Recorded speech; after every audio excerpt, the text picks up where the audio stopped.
We're officially into the second half of 2002, and apparently this is when the year picks up. So out comes Heyman, out comes Lesnar. Lesnar does nae speaking. It's the Heyman brother. Fast forward 20 years, well, maybe a wee bit less than 20 years, and this is literally what we got for about a decade. But it felt a wee bit fresh here because Lesnar couldn't speak, but they're calling it an open challenge to everyone in the back. Heyman's like, what is there, no legends, no veterans that want a piece of Brock? And who answers the call? None other than Nate on the 1st of July 2002. And do we think Nate's got a chance here against Brock Lesnar? He's got, as Vincent Kennedy McMahon would say, no chance in hell. Brock then grabs the mic and says, like, you're too damn old. Something along the lines of you're too old, didn't he? Look, I get it. Kurt Angle offered an open invitation on SmackDown to a rookie. So on Raw, we've got the so-called rookie doing an open invitation to the legend. But in my opinion, it just kind of came across as Brock Lesnar taking on an old man. Yeah, it didn't really... Now, Heyman tried to portray it as if what Brock was doing was like more admirable than what Angle done, and I don't know, I just didn't really see it.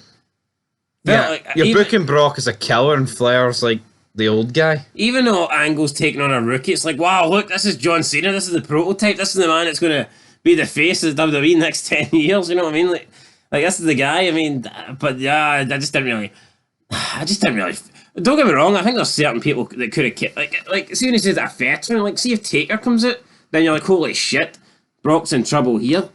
But, I mean, Ric Flair, really? Yeah, and Flair, like, I think we gotta be fair to Flair. I think we watched this after we seen, like, a clip or two for 2010 TNA, and he's just devoid everything here. His head's just knowing the game, isn't it not? He's clinically depressed. I say Triple H saved his run. Now, I do recall Ric Flair being better as part of Evolution and when he left for Evolution, but I still don't think we've seen the best of Ric Flair ever in WWE, if I'm being honest. No. But I would say 2003 to, retirement Flair, or maybe not even retirement, it was like, last maybe couple of years. I'd say 2003 to 2006 Ric Flair, it's a good Ric Flair. Yeah, like his feud with Kenny Dexter was a bit pish. But I still prefer, I just feel like in TNA, Ric Flair was allowed to do whatever the fuck he wanted, as was most people. Whereas in WWE, like, the kind of, you kind of like the restraints on you. And that's, like, I'm not saying that means you can't be good, but there's certain guys that can't really work with restraints. And when I think of those certain guys, I'm thinking of the likes of Ric Flair, Scott Steiner.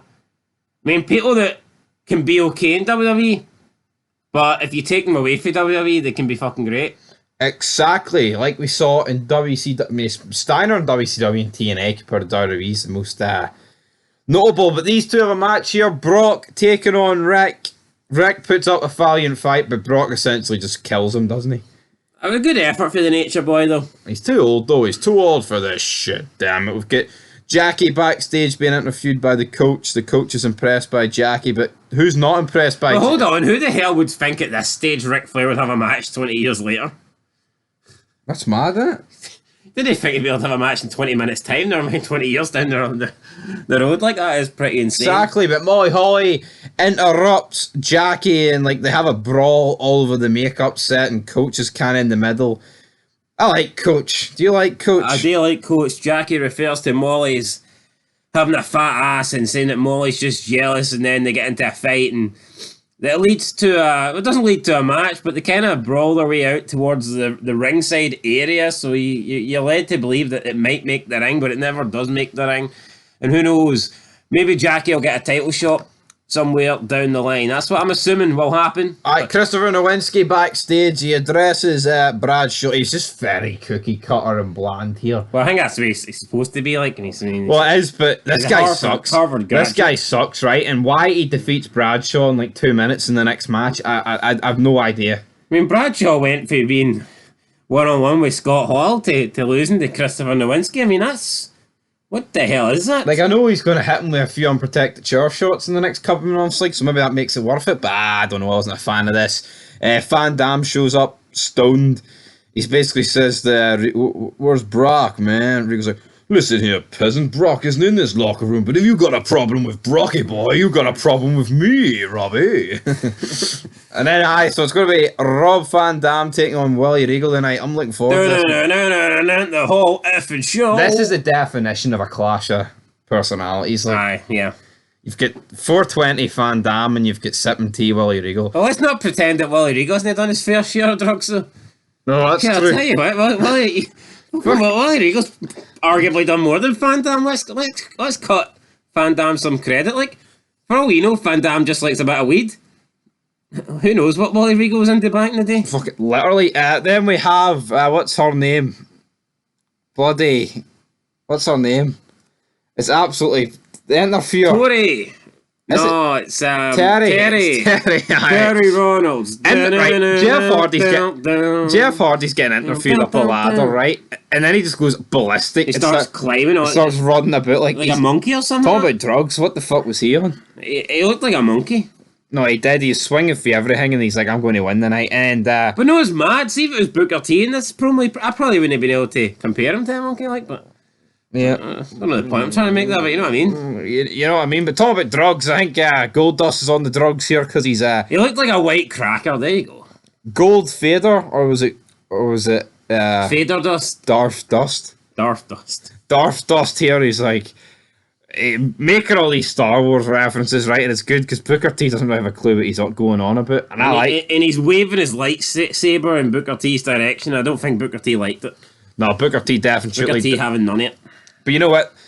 Goldust and Booker T, they've been carrying Raw. Aye, the comedy duo that keeps on giving. This is Exhibit A of it here backstage. McMahon is backstage. We get him with Eddie. Well, first we see Booker T take the nightstick and he's pure showing off with it, man. He's like, Booker T, man, looking like he's a Jedi. A Jedi. Aye, a Jedi. the Booker Jedi. Can you Jedi that, sucker? I don't know, can you? But Chris Benoit's backstage, and guess what? He's on Raw, and Eddie Guerrero is also on Raw. I believe this is a permanent trade. It's a transfer, and McMahon... Well, these two guys will be on SmackDown within a click of your fingers. McMahon said that he will need to owe SmackDown a favour, but the thing is, Ric Flair's no longer a co-general manager, and McMahon is running both shows, so who the fuck does he owe a favour to on SmackDown? That's the big question I've got to ask. And of course, we see Bischoff coming in soon. No spoilers! And Stephanie, oh, do you not know? Do you not know? But with Rob Van Dam... Wait, no, you've literally just glossed over my point. Who does he owe the favour to? Nobody. I don't know who he fucking owes the favour to. Do you know who he owes the favour to? No, that's why I'm actually asking you. Well, I don't know, but yeah, again, like that kind of brings us into like current wrestling problems where we don't have an authority figure. But you know, maybe he just meant in general. It's like, well, look, I'm weakening Raw, so I'm gonna have to do something for SmackDown. Maybe that's what he meant. Yeah, maybe that is what he meant, to be honest. Next up with Van Dam against Willie Regal, a short enough match, goes about 4 minutes. 5 minutes. I actually don't see why that was relevant. He could have just said, look, Chris Benoit, you've been officially traded to Raw. Don't see why. It's almost like they tried to keep it in a story sense, but then dug themselves in the hole. Yeah, it's almost like, we don't want you to think that people can just come over because it's so early in the brand split. So maybe they're trying to make you believe, well, since this did happen, SmackDown will get someone in return. But who will they get though? I don't know. We don't really know. But Van Dam defeats William Regal in a match next. Regal, no, it's weird about Regal, right? He rarely wins, but yet he still feels like a decent enough deal. Yeah. I know he does. William Regal can't really say much. Can't really dispute it. But we have the return, the reuniting Dudleys, but Devon's no there, so it's Bubba Ray and Spike taking on Guerrero and Chris Benoit. Thoughts on this match? You know what? Spike Dudley's a funny wee guy to look at and all this stuff, but I mean, I've never really been a big fan of him. No, I definitely... I definitely would have preferred Devon here, but... definitely. But you know what? This was actually a decent match. I mean, I guess when Spike sets the table up on the outside, you just know he's going through it. But like Benoit locking the crossface in on fucking Bubba, that is where it's at. Bubba screaming, absolutely dead. Absolutely insane. You've got about 27 referees trying to pull Benoit off of Bubba Ray. This is crazy. Like, Benoit's legit got the crossface locked in and it looks like he's trying to kill him. Yeah, and then Guerrero does the frog splash. Onto Bubba's back. I mean, Bubba did a good job of playing dead, like, fair play to him. Fucking Charles Robinson's prying. You've got, what's that guy for WCW called? Little H.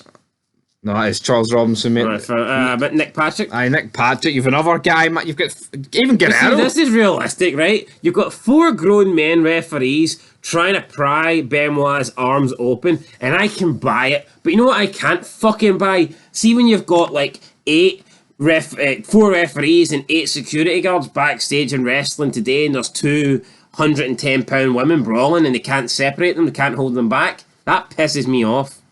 Yeah, no, you're right. Absolutely, no, that does piss you off. You know, it's like, see back here, they actually got physical. See nowadays, and I can't. Maybe it's more we just saw the women, but if that's the case, then why not just have women referees referee women's matches? See when you've got a woman doing something in the male refs just out there, or they send security down and the security are just asking her, "Hey, break the hold." I mean, no, I get you. Security not out there to break the hold; they're not out there to ask you. Exactly. Like if you go to a bar and security ask you to leave, if you don't leave, they're going to fucking throw you out. But we don't get that in wrestling these days. The women are just allowed to run riot and, it's embarrassing, man. I don't want to turn this into a rant about women's wrestling in 2023. Exactly, so let's go back to 2002. No, Rey Mysterio up next, mate. Fuck you. The one thing that pissed me off this week on Raw, Rhea Ripley facing Ashley Solo Sikoa. Like, why? This guy's come in, this guy's unbeaten since debuting on the main roster, hasn't been able to be stopped, yet we're supposed to believe that Rhea Ripley's some sort of threat. I think it just devalued him there. It did. It did devalue him, but guess what, guys? It's 2002 on this feed, not 2023. So guess what? With Rey Mysterio coming soon. And then with Big Show, he confronts Goldust backstage. He takes the mask off. He says, "I am your father." But Big Show's no buying it. Big Show's like, "I'm going to shove that lightsaber up your ass." And then Goldust starts pelting him with it. But then Goldust gets barred. 3-on-1 by the NWO. Shawn Michaels is kind of... It's funny because he says, "I'm your father," then Nash says, "I'm your daddy." It's like, that's just not the thing you'd say to Goldust. Undertaker... Goldust was loving life. He was. Taker then cuts the promo backstage. "I'm your daddy dust." Daddy dust. He talks about Angle and Jeff Hardy. "Pour some daddy dust on me." Taker just saying that he's going to lay the SmackDown tonight in the ladder match. X-Pac though, he's been battered backstage, so the supposed tag team match has been turned into Booker T versus The Big Show. We've got Shawn Michaels and Nash basically saying backstage that Big Show better win or there's going to be massive repercussions. And does Big Show win? No. Via countout he loses, which then prompts Nash. It's like foaming at the mouth. He comes out. Shawn's trying to calm him down. And I thought this was just a weird promo by the NWO. Oh, yeah. Wasn't it? See, yeah, so, like, Michaels is trying to, like, "Oh, come on, let's not do this, let's be friends," or whatever, and then, Nash and Big Show go to shake hands. Nash pulls Big Show down a little bit, and then Shawn Michaels hits the sweet chin music. But I feel like anything the NWO tried to do here, it's like, it was so obvious it was coming. It's like, it didn't come as a surprise to me. Yeah, and then Shawn Michaels teasing that there's going to be a new member, and then speaks about it for about 20 minutes and then goes, "It's Triple H." We knew it was Triple H, right? When you're opening the line, it's basically like, well, have you watched King of the Ring, right? And if you did watch King of the Ring, there was a backstage segment they had with Triple H. There was no one else throughout the night that was teased with joining the NWO. So therefore, it was a one-man competition to join the NWO, wasn't it? Yep. And yet Shawn Michaels is trying to convince us, yeah, and then super kick the Big Show, and then it's, we're all brothers, brother. Undertaker storms into McMahon's office. McMahon says, "Well, if you beat Jeff Hardy, you will be taking on Kurt Angle." And then Taker kind of looks at him and is like, "What do you mean if I'm gonna whip his fucking ass, brother." Seems like people are losing faith in the Undertaker here.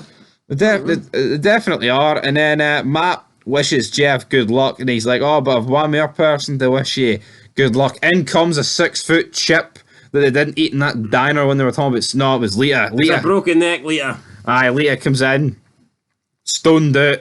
Matt and Lita both stoned out. Jeff's the most stoned out. He's like, yeah, man. And then he starts running about, jumping off the fucking corridor, and he runs away. And then we have the main event of the evening, Undisputed title, on the ladder match. This was in the ladder match DVD. It was like, remember that DVD set, the 3-disc? That was a pretty good one, yep, I do It was. remember. It definitely warranted a spot on that. And Tell you what, it's weird back in the day thinking that to watch pay-per-views or to watch anything wrestling related, you really had to buy DVDs. I get it, YouTube, Dailymotion back in the day, but a lot of the time the picture quality is shit.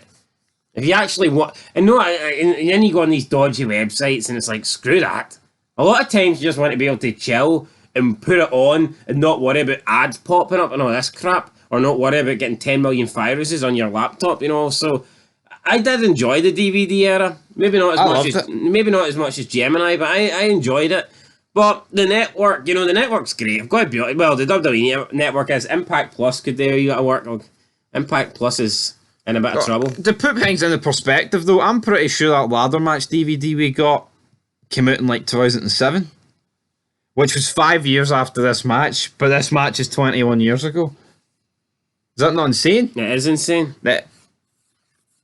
I've already talked about all that. Alright, okay. So where have you been there, mate? You don't need to point that. I said Booker T won by count out. We're on the main event. I don't remember X-Pac being found in a compromised position like that. Well, that's what happens when you're not paying attention. But guess what, guys? We paid attention to this match because this is definitely one of the matches of the year so far. It's Undertaker Jeff. I mean, if I had one thing to be critical about, I think they did too many spots where it's like Jeff's about to win and Taker's lying down. It's like, I think they did it about 4 times. I think they've done it twice. No, they did it about 4 times, mate. I'm counting twice. Well, you know what, mate? You thought X-Pac was in the main event here. No, I did not. What? You did, but you know what? The choke slam off the top of the ladder, brilliant. I loved the ending. I loved the match. What thoughts on the match? That was a good match. Not the best ladder match I've ever seen, but it was good. It's just weird seeing Taker climb a ladder. I feel like they missed a few opportunities where he could have done like a swanton through the announce table on Taker, but then again, is Taker willing to take that spot? That's probably. I didn't think the match was that great, to be honest. I thought it was. I just kind of like the ending where, you know, you think Jeff's going to win, then Taker appears out of nowhere, and then Taker beats down Jeff after the match, and Taker goes to leave, and Jeff gets up and screams on the mic. Sounded like his voice broke. Sounded like a 5-year-old girl, to be honest. Like, you haven't broken me, Taker. You haven't broken me. And then Taker turns around. He's like, I'm not having this shit. Taker walks to the ring like the big bad American badass that he is. He gets in the ring. He's about to knock Jeff Hardy's lights out. The commentators, JR and King, are like, oh my God, someone take that mic off him. Someone help Jeff Hardy. Don't do it, for the love of God. And then Taker like raises his arm up in the air, and you know his music plays. It's weird seeing Undertaker with the title, but Jeff Hardy's music playing, and then you know he gets a standing ovation and he just falls on his ass, and that's pretty much it. Jeff Hardy, he wasn't the winner, but you know what? He didn't win the match. Maybe he won the battle. He won Taker's respect. That's got to count. Tell you what, like Jeff Hardy against Kurt Angle this time would have been a great match. So why did Taker have to win? You know, not so. Well, Kurt Angle versus anybody's a great match, like, in fairness. True, very true. I mean, I can't actually recall Jeff Hardy against Kurt Angle. No. I mean, styles don't really match up, like. Look, I know, but Angle could get anything out of anybody, man. But anyway, guys, we have to rate the show out of 10. Again, I just don't think it's a show that's like, oh, this is like an 8 out of 10. It's more like a 6 or a 7, isn't it? Yeah, although it was the best I think we've seen Ric Flair. You know what? I like the Goldust and Booker T stuff as well. Main event was good. Yeah, I think a 7's about fair. Felt like we started okay and the main event was good, but I just feel like the middle's a bit weak. Like it, in my opinion. I feel like with Raw, the matches are letting it down. I feel like on SmackDown, you know, you're getting Hogan, Angle, Jericho, like Taker is like. I mean, of course, Taker was on this, but I feel like the mid card of Raw's killing it. Yeah, I feel like Raw's been dealt dirty in the draft. Now, I will say that. I mean, of course, in this one, you did have Benoit and Guerrero like in a tag team, which helps it, of course. But you know, the NWO, we've seen Booker T and Big Show a million times before, man. They something new. Like that match could have literally have been like Shawn Michaels against Goldust. or Nash against Booker T. We're not allowed those two wrestlers. So No, yeah, apparently, yeah, we're not allowed those two. We have to But settle for X-Pac and Big that's what we have to settle for, guys. But it's a 7 out of 10. Make sure you check out the top 5 moments. We are edging closer to vengeance and the return of Dwayne. So until next time, raise your How better eyebrow. would that have been if it was the return of Adam Copeland? Adam Copeland, baby. Edging? No. That was pish. But anyway, guys, till next time. Peace.